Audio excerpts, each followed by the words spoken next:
she runs a co-op in Brooklyn, a organic food store, and she's very passionate. She's a feminist, and she's very passionate about her political issues, very liberal.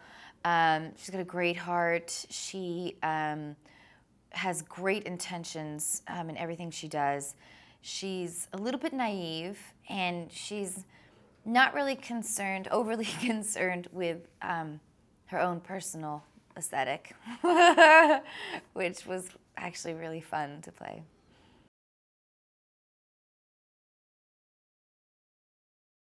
The Dictator and my character Zoe meet at a protest, and my character thinks that he's a refugee from Wadiya.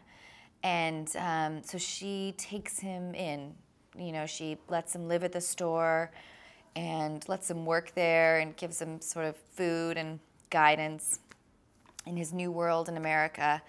And he's confused and revolted by her, and but they form a special friendship. So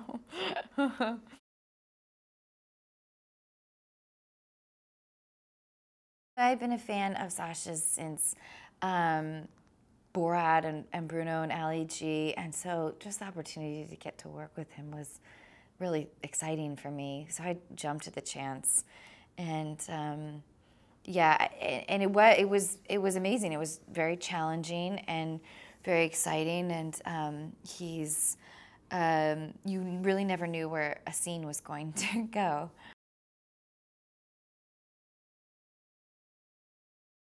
He's sort of a man of mystery. Sasha, he's in character 99% of the time. So I knew him as the Dictator, as Aladdin, and the real Sasha, I think, is, you know, he's very kind. He's obviously very smart. He's you know, he's a family man. He's really lovely. I think people would be surprised sort of at realizing just that he's very, very sweet.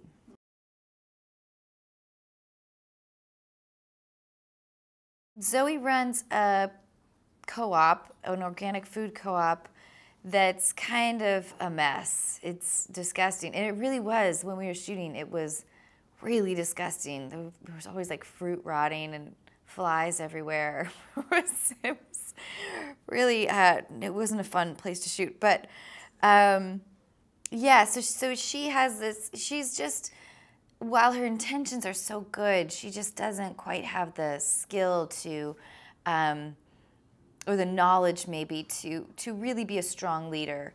And of course, we know the Dictator, I don't know if he's not a good leader, but he certainly is used to being the leader. So he comes in and he takes over, he whips the store into shape, you know, gets all the employees to behave and cleans everything up. So yeah, it's a much better place to shop.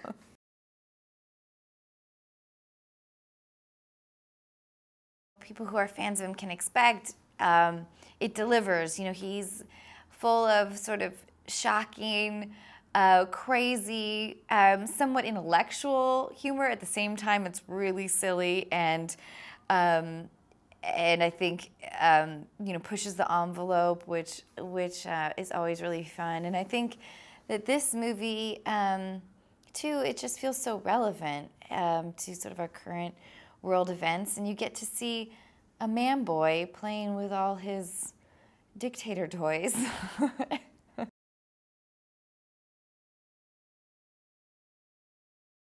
I really love the giving birth scene in the store. It's probably my favorite. It's just so weird and so off the wall, and so yeah, I think that that will sort of have a special place in my heart.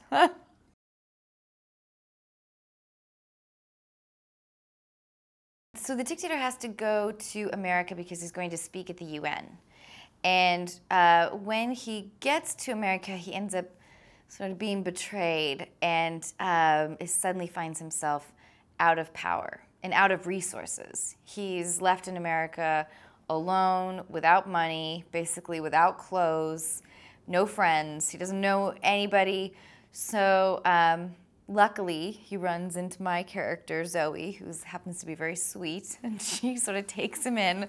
But yeah, I think that the part of the fun is this complete fish out of water experience where you've got this guy who's used to just the craziest excesses of life suddenly having nothing. And how is he going to survive in America?